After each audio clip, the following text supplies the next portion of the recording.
Thank you, Dr. Deepti. This is a pleasure. This is where I work. This is Max Hospitals, Vaishali. This is our new oncology tower. This is my BMT unit where I do my transplants. This is one of the patients. These are pediatricians, blood bank, pathology. So these, doing a BMT is not just me and the patient and the nurse. We are dependent on a lot of people, including several clinicians, gastroenterologists, skin specialists, pulmonary medicine, and a host of other paramedical staff. So this is just to acknowledge that we are not. We actually need to do everything together. So my job here is to guide you how to read a CBC, a complete hemogram. So when I was doing my MD in medicine, we were all great experts at reading a electrocardiogram, an ECG. But give us a CBC and we did not know what to do. And even now, I think in many places, what we do have is just a hemoglobin, a TLC. At best, you might or might not get a platelet count.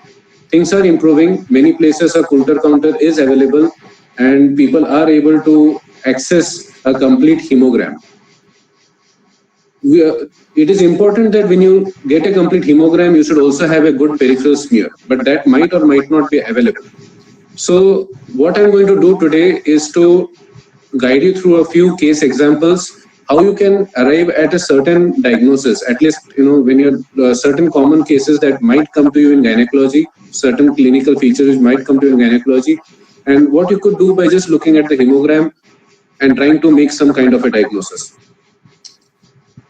This is 70-year-old, of course, but it could come, it can come as a 20-year-old lady with pregnancy also, or a 20-year-old who's just come to you with severe anemia and, other hormonal or, gynecological issues. So this is a lady who presented to us with anemia.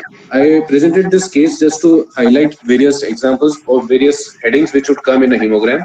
So when you look at a hemogram, you would see a hemoglobin, you would see a RBC count, you'd see a mean corpuscular hemoglobin, a mean corpuscular volume, mean corpuscular hemoglobin concentration, red cell distribution width, a total leukocyte count, platelet, a reticulocyte count, and of course you could also see a differential count. But I'm not going to go into that. I'll just try and explain to you what we mean by all of these. So when I as a hematologist get a consult for anemia, for example, this person has come to us with anemia. So we see here a hemoglobin of 3.4. What do I look at next? I look at the TLC, I look at the platelet. Because, in the bone marrow, you have everything coming out of the bone marrow. So it's not just the hemoglobin which is to be seen. You should also see whether the TLC, the differential leukocyte count, and the platelet count are normal. Here we see that they are normal. And it's only the hemoglobin which is affected. So only the erythroid series are being affected. After that, I look at the mean corpuscular volume. Here you see that the normal range is 80 to 95. Here the mean corpuscular volume is 86. So it is a normocytic, normochromic, because MCH is also almost normal. Mean corpuscular hemoglobin concentration is almost normal. So what we have is an anemia which is a normocytic, normochromic anemia. And if you remember from your pathology days, you could have either a microcytic hypochromic anemia, a macrocytic anemia, or a normocytic anemia, and among that you could have a normocytic normochromic or a normocytic hypochromic. So this is normocytic normochromic. After having seen that, I look at the reticulocyte count. The reticulocyte count is a very important indicator of how your bone marrow is functioning. So in this case, if you look at the reticulocyte count, it is 1. If you look at the normal range, it is 0.5 to 1.5. So you might think that this is actually normal, but this is not normal. When we correct it for the hemoglobin, like if the normal hemoglobin is approximately 15, then this reticulocyte count, it would be actually 1/5 of 1, that is less than 0.5. So actually there is a reduced production of reticulocyte within the bone marrow. So this person has a reduced production within the marrow, and one of the examples, so here we look at the RBC count, you can see that the RBC count is also low. This was a case of pure red cell aplasia. This might not be of German interest to or to a gynecologist, but this was just an example I took out just to explain the various features of a hemogram. Subsequently, the cases might be of more interest to you. Similarly, this is a 45-year-old alcoholic who presented to us with anemia. Here again, you look at the hemoglobin, it is 6. Now I've removed MCH, MCHC because these are not things that I normally look at. I do look at the red cell distribution bit. What does the red cell distribution bit tell us? It just tells us whether the shape and size of the RBCs are uniform in nature or whether they're at variance. So in case of different shapes and sizes of the RBC, this would increase in size. Here we find that this is more or less within the range. So it is not of different shape and sizes. And here we look at the TLC, that is also reduced. The platelet count is also reduced. So the hemoglobin, the TLC, and the platelet, all three things are reduced. And therefore, this denotes that all the three cell lines, that is erythroid, granulocyte, and the megakaryocyte series, are reduced within the marrow. And again, here, if you look at the reticulocyte count, it is actually reduced. So if you correct it for the hemoglobin, it will be less than 0.5. So it is a reduced or what we call a reticulocytopenia. The clue to the diagnosis comes from the MCV. If you look at the MCV here, it is, sorry. Yeah, so the clue to the diagnosis here comes from the MCV. The MCV is 135. So this is a megaloblastic anemia. So this is a vitamin B12 deficiency, which is common in alcoholics. So this is a megaloblastic anemia. The previous one was a pure red cell aplasia. This is a 16-year-old. This is a common consult I get from gynec. So it could be a 23-year-old pregnant lady who comes to me with severe anemia. Here hemoglobin is 5.7. Now if you look at the TLC, it is normal, 7,600. And here I will tell you that the differential count was also normal. Platelet count is somewhat increased. Its platelet count is 7,56,000. Reticulocyte count is also reduced. That means there is some kind of reduced production of red blood cells within the marrow. The RBC count is also reduced.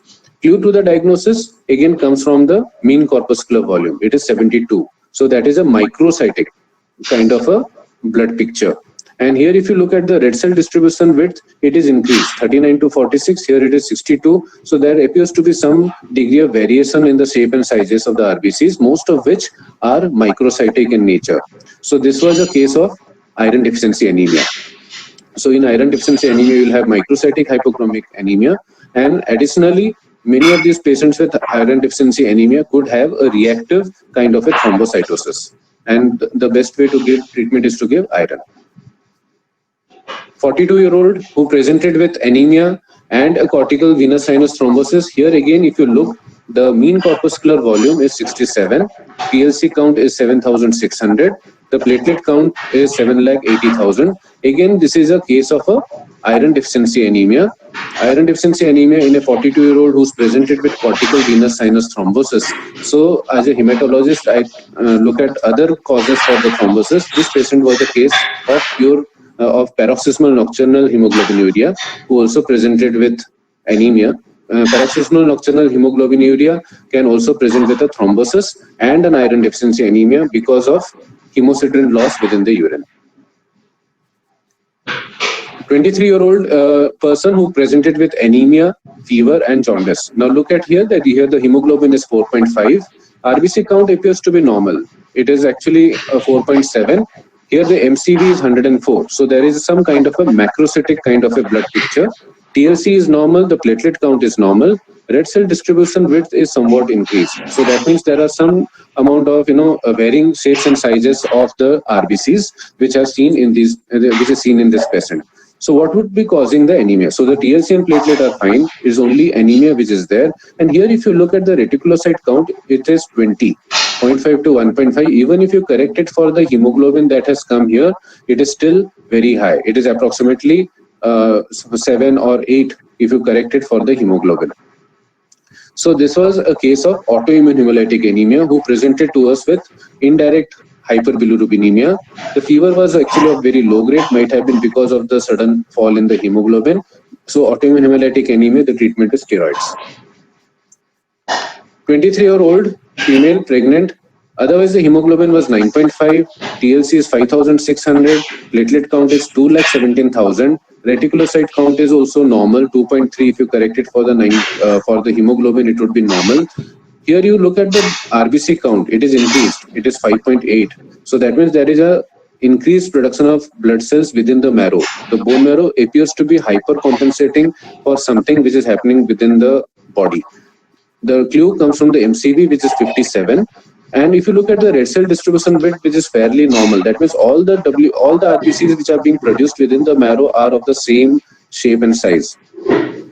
So what could it be? This is again a microcytic kind of a blood picture. Previously, we saw that a microcytic blood picture would be an iron deficiency anemia. Here in this case, this person is otherwise asymptomatic. There is an increased RBC count. The red cell distribution width is normal. I ask for a hemoglobin electrophoresis and I find that this person is a thalassemia trait, or what you also call as a thalassemia minor. So nothing needs to be done. You just need to observe, give folic acid. Otherwise, this has got no bearing. If this is somebody who has been newly diagnosed as a pregnant person, then you must also do the hemoglobin HPLC for her husband. If the husband is also thalassemia trait or a thalassemia minor, then in that case, you must go ahead with a chorionic villus sampling to do a prenatal checkup whether the unborn fetus is also is affected by the thalassemia. Postpartum patient who presented to us with renal failure, and the reason why we got the consult primarily was because of this low platelet count, 9,000. So they asked us whether this could be an ITP. This person had come postpartum with renal failure, urea of 120, creatinine of 5. Hemoglobin was also low. Hemoglobin was 7.9. So total leukocyte count is normal. Differential count showed some neutrophilic leukocytosis with some toxic granulation. Here, if you look at the MCV, it is slightly on the higher side. This is a macrocytic, not micro, a macrocytic kind of an anemia. RBC count is also on the slightly on the lower side. The mean corpuscular volume we have spoken about. Here, if you look at the reticulocyte count, this is also slightly increased. Now, in this patient, the person was not at all bleeding. However, the platelet count was 9,000. So we looked at the peripheral smear. The peripheral smear showed several cystocytes. Cystocytes are RBCs which are being broken down. So there were a lot of cystocytes within the peripheral smear. Possibility was whether this is a postpartum disseminated intravascular coagulation. We did a prothrombin time and an APTT, both of which were normal, but the D dimers were extremely high. They were like within above more than 3,000. We also did the LDH, which was also very high. So we finally diagnosed this case as a atypical HUS, hemolytic uremic syndrome, or a thrombotic thrombocytopenic purpura, also known as thrombotic microangiopathy, which might occur in the postpartum period. This is again a pregnant 23 weeks who presented to us with mild fever. Hemoglobin was 7.9. This is MCV was macrocytic in nature. Platelet counts were slightly on the lower side. But if you look at the WBC here, there is 28,700. So when you're looking at a hemogram, do not just look at the hemoglobin or the platelet count. Also have a look at the total leukocyte count. When we looked at the peripheral smear, there were blasts, and these were myeloid in nature. We'd get at least 2 or 4 cases of acute myeloid leukemia during pregnancy every year. 30 weeks pregnant who presented to us with easy bruising.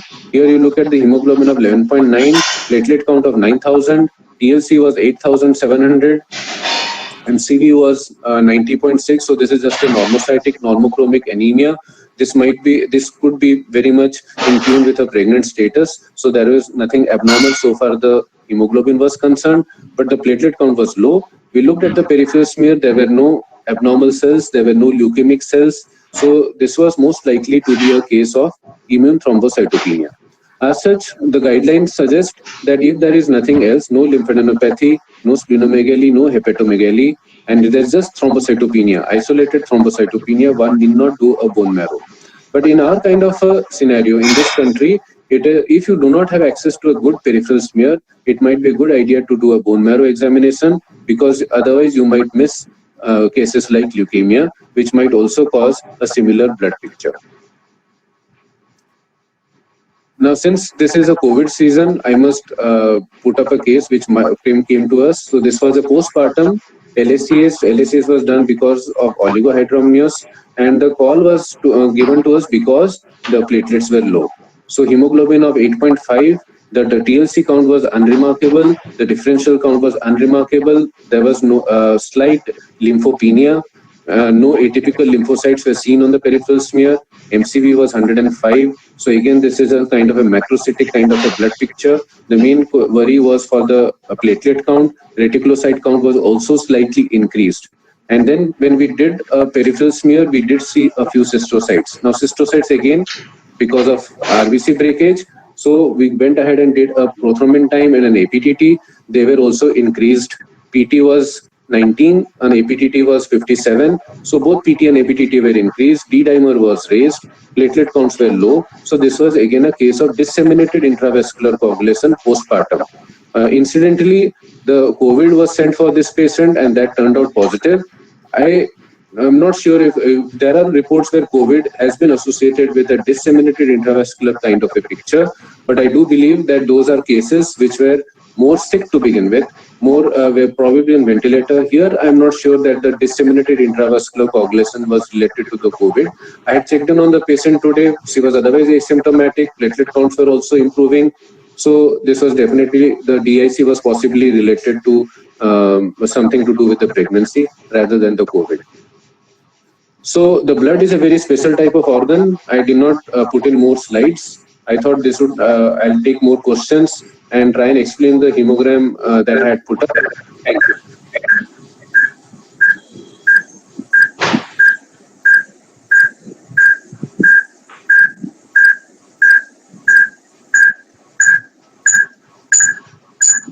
Hello, good evening, sir. Yeah, good evening. I'd like to ask a question. Yes. You said about what is the significance of reti count and how are you correcting it after looking at RBC count? I did not get that correction factor and significance. Anemia because of reduced production within the marrow or due to increased hemolysis or due to. Am I audible or is it just, at least I'm getting a lot of echo.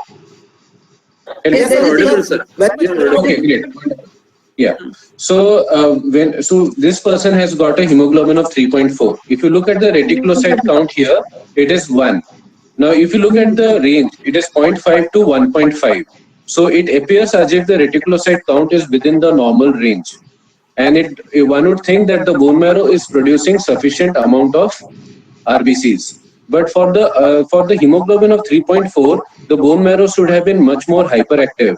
And here the reticulocyte count should have been ideally in the range of 9 or even 10.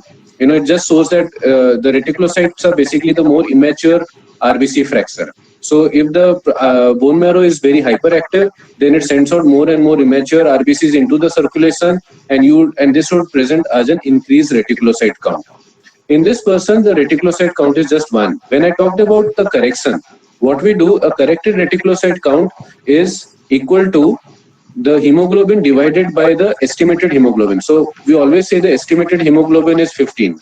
So here, if you take it as 3 divided by 15 is 1/5 multiplied by 1. So 1/5 of 1 would be less than 0.5. So anyway, it is visible here that somebody with a hemoglobin of 3.5 should have had a much higher reticulocyte count. What we have is actually a reduced reticulocyte count, and this tells us that the production here is very low. So there is a hypoproduction of erythroid series within the marrow. Similarly, if you go to another slide that I had shown you, this one, here if you see the hemoglobin is 4.5, but the reticulocyte count is 20. That means the bone marrow is producing a large number of erythroid cells. If you again correct this reticulocyte count for the hemoglobin, so let us say that this is 5, hemoglobin of 5, and you divide it by 15, that would be 1/3. So 1/3 of 20 would still be approximately between 7 to 8, which is still increased. So there is an increased production of erythroid cells within the bone marrow because of hemolysis. So this was a patient of autoimmune hemolytic anemia.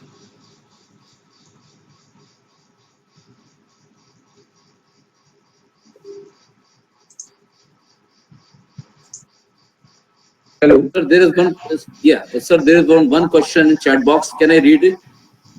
Yeah, let me see if I can access my chat box.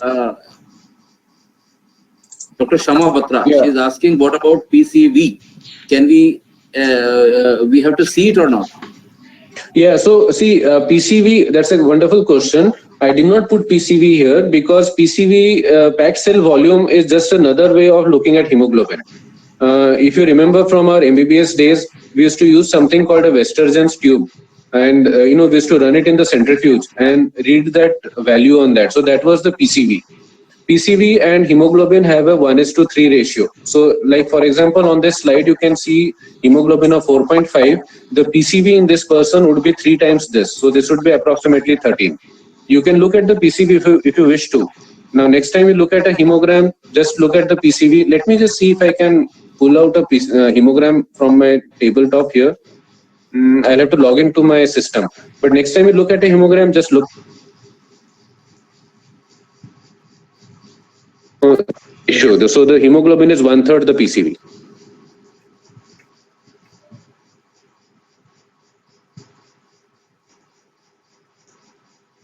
Okay. Dr. Deepti ma'am, Yes. is there any is there any question from the audience or yeah?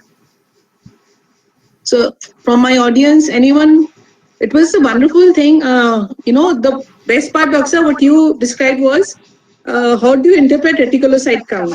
Whether and Yes. that the fact that hemoglobin is low, so one needs to know whether it is the hemolysis or is it the bone marrow is not working. So how to For differentiate- some reason, the voice is low.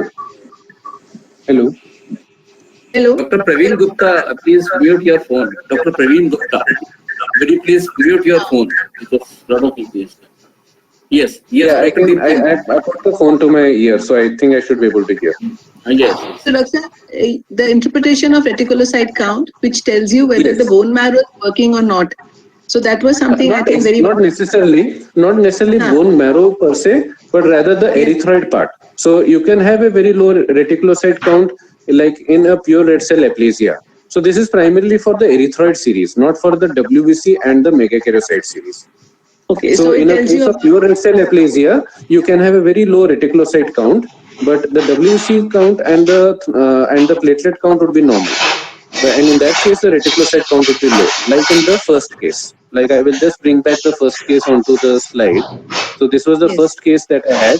Here the PLC was normal, the platelet count is normal, but the reticulocyte count is very low. So this is not for the overall bone marrow functioning. This is for the erythroid series. part of the. So with the low hemoglobin, one has to look at the reticulocyte count. That is very important. Yes, very important. In fact, moment I have a hemogram, I also ask for a reticulocyte count. Of course, the peripheral smear is there as a part of the whole thing, but the reticulocyte count is an important aspect of what we look for. But Dr. if I remember correctly, do most of the hemograms which we get, do they tell us about the reticulocyte count also? No, they don't. They don't, unless you actually ask for it. Yes, because PCV is mentioned, but reticulocyte count is never ever mentioned. No, but except PCV anyway, you can always get a PCV value from the hemoglobin, and on the reverse way, you can get the hemoglobin value from the PCV as well. So the hemoglobin, if the hemoglobin is 5, the PCV will be 15. If the PCV is 33, the hemoglobin will be 11. So in that case, whenever we get a patient with the low hemoglobin, we should call back the pathologist and ask them to mention the reticulocyte count also. Yes. will give So us now some- what we do as a hematologist is when we ask for a hemogram, we also when we see a complete hemogram, we ask them to do a reticulocyte count as well. As well. Okay. Doctor, many times, in fact, almost always, just the second page of the hemogram is a graph is drawn. Yes. Sinusoid graph is there. So what is the inference of the graph and why, like, how do we need to look at it? I'm talking No, purely as we don't need to. No, we. Yes. So because the graph is Often really we use the graph, but the graph is not required for for anybody else to actually look at it. Sometimes it might be of interest to me, particularly if there is a case of acute myeloid leukemia, to look at the blast where they lie in that graph. So it's called a scatter plot. So, but otherwise, it is not required for reading a hemogram. As far as you are concerned, just all those columns on the left hand side are important. I just took out the pertinent ones which would help you to kind of look at a hemogram. So, Doctor, will just give us a few points more when we have not done the hemoglobin electrophoresis and we are not Yes. aware of the thalassemia profile, but just looking at the Yes. hemogram, what is it that Yes. will clinch the diagnosis? Yeah, With I'll the- just get that. I'll get that slide to you. Yes. I think. Yeah, so this is the slide. Can everyone see the slide? Yes. Yes, yes, visible. So if you look at here, look at this particular hemogram. You got hemoglobin of 9.5. TLC and Yes. platelet are otherwise normal. Reticulocyte count is also fairly normal. What we here see here is a MCV which is 57. Now, microcytic kind of a blood. This is a microcytic blood picture. A microcytic blood picture would be there in three differentials. One is a iron deficiency anemia. Second is a thalassemia trait. Third is a sideroblastic anemia. You might also get a microcytic kind of a blood picture in anemia of chronic disease, but in anemia of chronic disease, it is mostly normocytic. So MCV would be normal there. So if you have to differentiate between iron deficiency anemia and thalassemia trait. Now for a MCV of so low MCV, 57. Here's one clue. Like, the patient is otherwise fairly asymptomatic, has a slightly no hemoglobin, but not that low. And the MCV is extremely low. The other thing that I look at is this RBC count. Here, if you see that the RBC count is also slightly on the higher side. In a male, it is up till 6.5, but in a female, the range is between 3.9 to 5.6. We sometimes even get even higher RBC count. So three things, hemoglobin which is not, in tune with the MCV, an increased RBC count. These are the two or three things that tell me, moment I look at a patient's hemogram, that this is most likely going to be a thalassemia trait. So, anyone can I ask the question? Yeah. Yeah, can I ask the question? Sir, what is the significance of absolute counts in CBC? Absolute count. So when we talk about absolute count, so again, looking at this slide, it is TLC. Like for example, total lymphocyte count is 5,600. So you need to look at the differential. So you might have an absolute neutrophil count, you could have an absolute lymphocyte count, and then you would have an absolute eosinophil count. So sometimes the lab would help you by giving the figures directly. So TLC के बाद में पीछे आएगा differential will be like neutrophil will be 60%. So 60% of 5,600 will be approximately between 3,000 to 4,000. That will be absolute neutrophil count. Eosinophil would be, let's say, 3% of this. So 3% of 5,600 would be another figure. So they would give you both the percentage, and also helpfully they will also give you the the calculation for the same. You can either calculate from the percentage yourself or look at the values. So the absolute neutrophil count is important to me. So for example, if there was this case which was having fever, so here the TLC was 28,700.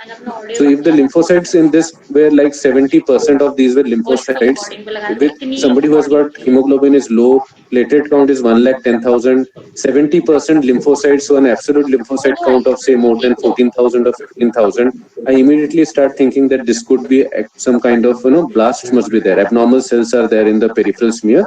I will ask the pathologist to look at the peripheral smear and tell me whether there are blasts.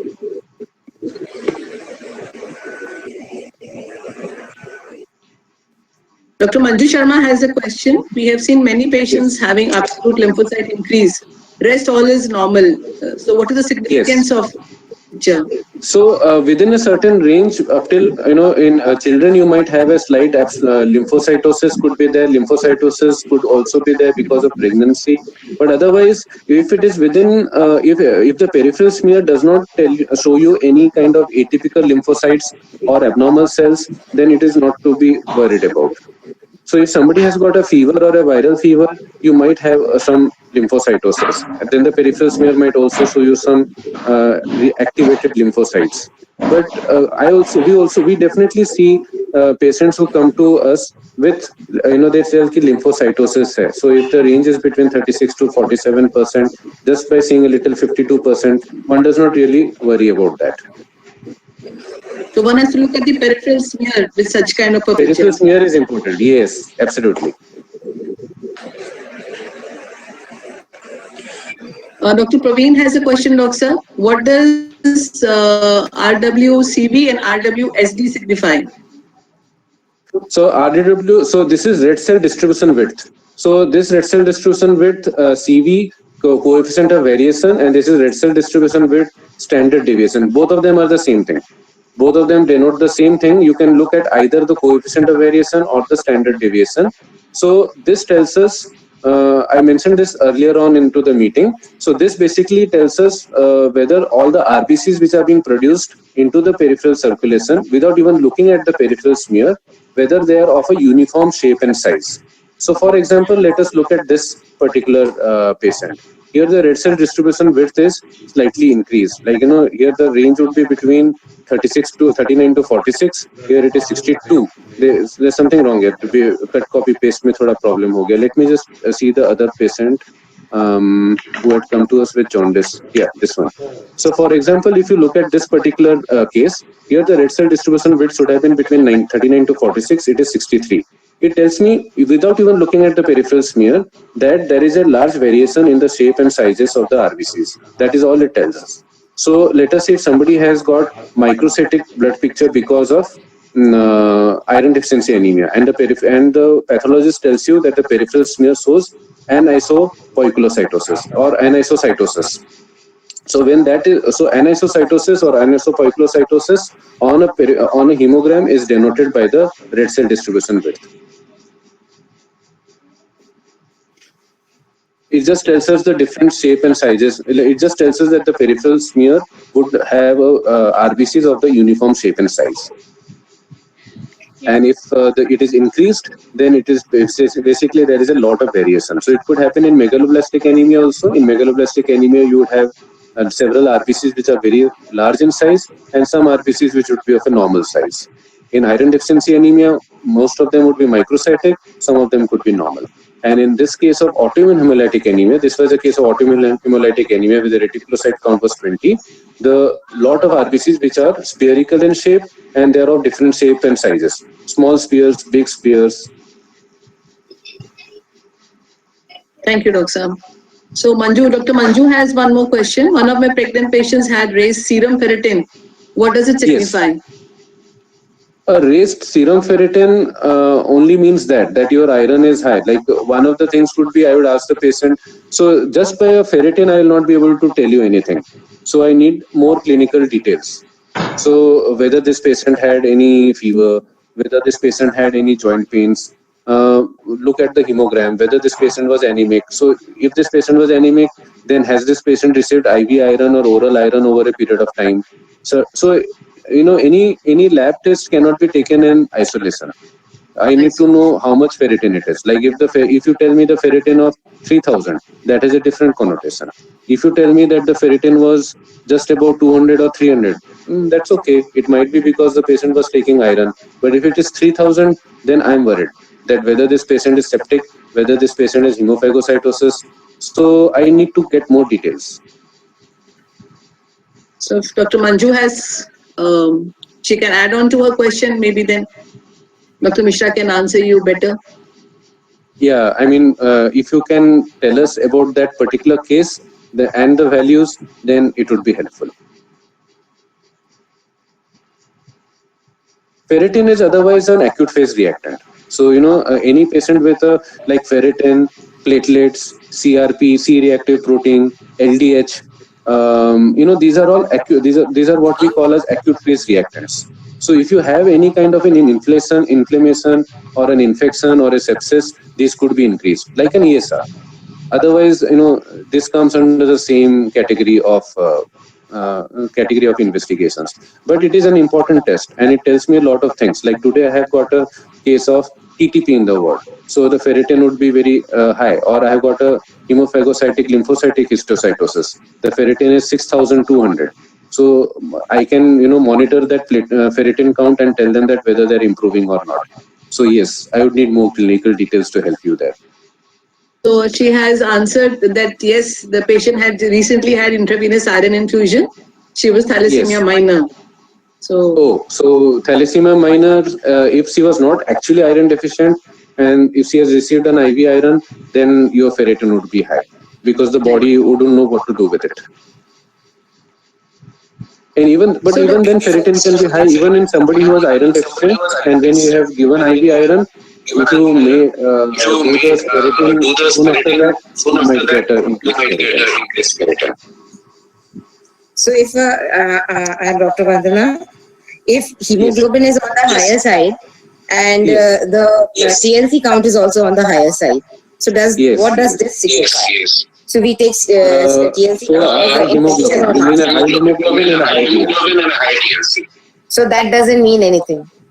No, I did not say that. I was asking. I was trying to clear your question. Your question was a raised hemoglobin and a raised TLC. Right. So the thing should. So again, I need more clinical details. Like, sorry, my voice is not going out to my. I'm Dr. getting. Vandana, you have to mute yourself, only then we can hear Dr. Mishra better. Okay. No, I can hear him very well. Yeah, right. So you will have to mute yourself. So then I will be. You can hear me. So otherwise, what happens is I get an echo. Right. So again, the clinical details are important. Now, let us say I'll just give myself an example, or rather the house an example. Hemoglobin is 17 or 18 in a female, so that is high. And then I look at the TLC, it is 15,000. Then I look at the platelet count. So the platelet count is about 6 lakhs, so that is also increased. So here I'm thinking of a myeloproliferative condition.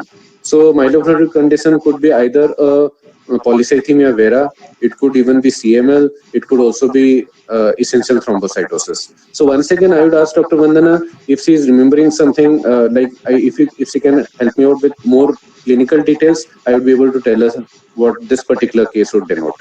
At the moment, I don't have any more details. Okay. No, but otherwise, a raised hemoglobin and a raised TLC, I would start thinking of a myeloproliferative condition, like a polycythemia vera or an essential thrombocytosis, rarely a chronic myeloid leukemia or a myelofibrosis. So I would like to examine the patient and see if there is splenomegaly, and then go ahead for further molecular tests, possibly bone marrow testing. Dr. Mishra, could you please throw some light on interpretation of a raised ESR vis-a-vis obstetric patients? So again, a ESR, like I said earlier, in context with ferritin, is mostly a acute phase reactant. And the ESR as an acute phase reactant is used by hematologists, it is used by rheumatologists, it is also used by infectious disease specialists, and possibly even by obstetricians and gynecologists. So let us say for a hematologist, I would be using it for somebody with, say, Hodgkin lymphoma, who might present to me with a raised ESR. So the ESR would become an important tool on follow-ups when I would be doing an ESR, and if the ESR rises up at any point of time, in addition to a raised LDH, I would look for a relapse. Rheumatologists look at ESR when they are looking at arthritis or vasculitis or any kind of inflammatory arthritis. So the ESR also becomes another aspect of following up their patients. The same goes true for, say, infectious disease specialists where they're looking at tuberculosis or other chronic infections. So I possibly think that you might have certain conditions of this kind where you would like to monitor the ESR. But otherwise, the ESR per se is like saying fever. It has got no specific hematological connotation.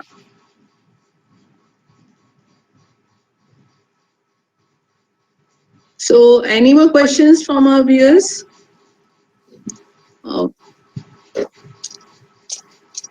So I think that is enough. And Dr. Ila, Dr. Jyoti Agarwal, Sharda ma'am. So thank you, Dr. Pravas. It was wonderful.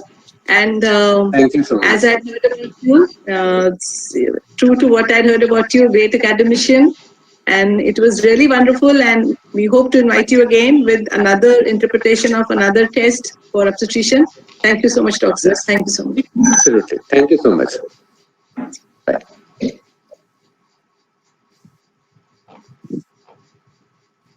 Yes, ma'am.